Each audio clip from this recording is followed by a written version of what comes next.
What is up, guys? My name is Nash and welcome back to another video. Today I'm going to be talking about the skills you need as a financial analyst. So these are going to be, skills that you can learn on your own. You don't have to go to school for these skills. So one thing to know is that there are a lot of financial analyst positions in the industry.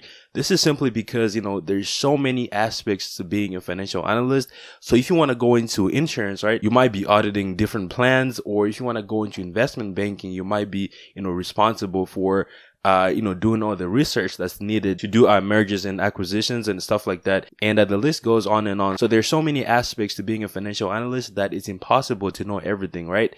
So most of the time when you apply for these jobs, there's always on the job training, simply because, they don't expect you to know, the actual details. You gotta have an idea of, of how to use Microsoft Excel, how to, read an income statement, stuff like that. But when it comes to the specifics, you don't really have to know the specifics, right? You're gonna be trained on that.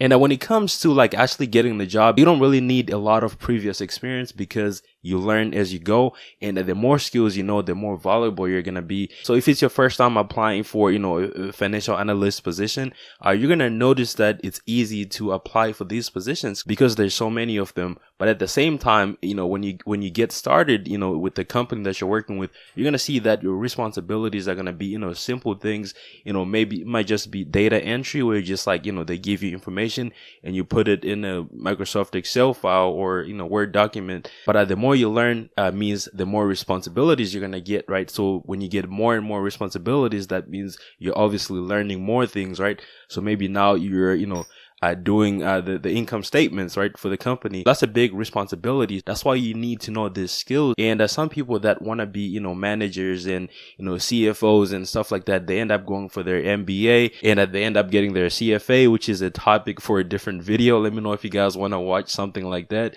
All right, so to break this down, it's super easy to get into one of these positions, but you're probably not going to be paid a lot in the beginning and you're not going to have a lot of responsibilities.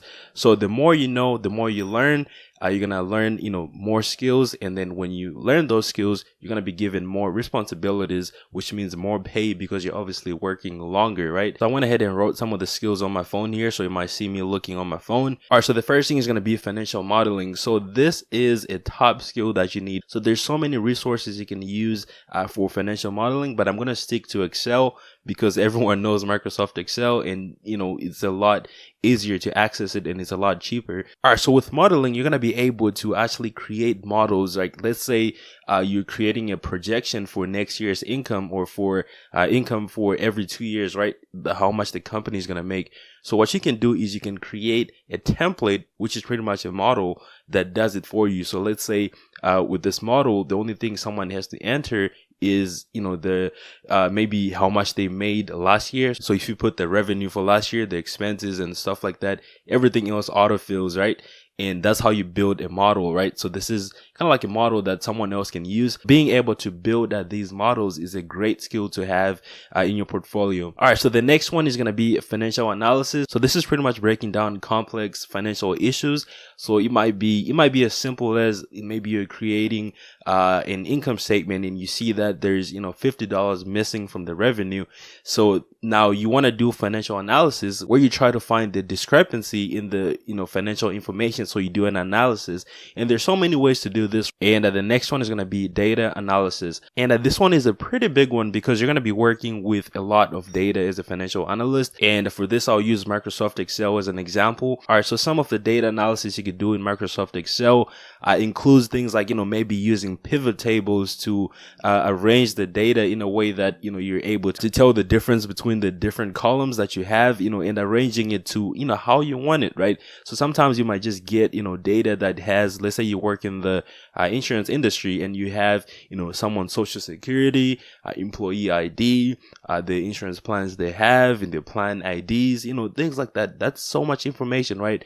So your goal is to break down that information to sizes or to a format that anyone can understand. That's going to make it easy for your brain to, read that information. So that's where data analysis comes through, right? So just using pivot tables is a great example, or using, highlight duplicate values in Excel. That's a good one too. So it's going to allow you to identify the data that's duplicated. There's so many things you could do with data analysis. So I'm sticking to like the simple things, because if you try to get too complicated, we could talk for like hours and days and months just talking about these things. All right, so the next one is going to be marketing skills. So this one is a special one. So sometimes as a financial analyst, all the time, you're going to work with a team, or you're working with someone who's not a financial analyst, because most of the work you do affects other people, right? So let's say you're creating an expense report, and someone has to look at this expense report. Someone has to say, whoa, this is not an expense. So when you have marketing skills, you're going to be able to convince people to follow your recommendations. So when it comes to this job, there are people that,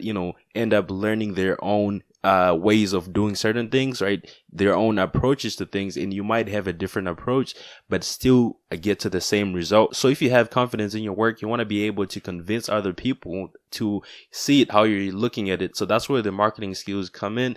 And sometimes you might be responsible for presenting, a report that you put together to maybe management, and you want to be able to, convince them if they ask questions, like if they try to make you doubt yourself, you want to be able to convince them to have that confidence, so that's where the marketing skills come in. All right, so the next one is going to be attention to detail. So this is really, really important, because a tiny mistake can make you lose so much money, right? If you're responsible for things that involve money, you want to make sure that, you pay close attention to details. Maybe sometimes it's not just like, putting in the wrong numbers. Maybe you use the wrong formula if you're using Excel, and the formula maybe adds extra zeros or removes zeros or makes the numbers negative or ignores some data that's related to the result that you're trying to have. So you want to make sure that you pay a lot of attention to detail, and sometimes you are going to miss these tiny details. So that's why it's always right to, check with someone else, be like, hey, can you look at this? Do you think I missed anything or anything like that? That's why it's always good to work in a team, right? Even though, financial analysts are supposed to be like, these introverts, I guess, that's the myth. So it's supposed to be introverts. You still got to be able to communicate with like people in your team or people you work with. As a financial analyst, you're going to be on the computer like 24/7. So, sometimes you just got to step away from it, take a walk, go sit outside, just get some fresh air. And when you come back, you're going to be refreshed, and it's a lot easier to spot those things that you missed before. And the last one is going to be math skills. So this isn't really super important because, as financial analysts, we do have, for example, Microsoft Excel, which does the math for you, which is really cool. But you got to be able to understand what these formulas are doing. So that's why I say you need math skills, but you don't really need to know how to, use a pen and paper to do the equations and stuff like that. So Microsoft Excel does that for you. But I think it's really important to understand what these formulas are doing, or how they work, or how they, arrange the data and stuff like that. So just in case somebody asks you like, whoa, why did you use that formula? Or what is this formula doing? So you're going to be able to understand and explain to them what it's actually doing. All right, so that is pretty much it when it comes to the different skills you need as a financial analyst. As a last bonus here, I went ahead and looked up the projected growth of the financial analyst position, which is really exciting. So as you can tell, this is a position that's projected to grow faster than average. And all the skills that are listed, these are things you can actually learn on YouTube. You can find some free resources where you can learn all the skills. And so that's pretty much it for the video. Thank you so much for watching. Make sure to go and hit the subscribe button below if you haven't already, and I'll see you on the next one. Peace.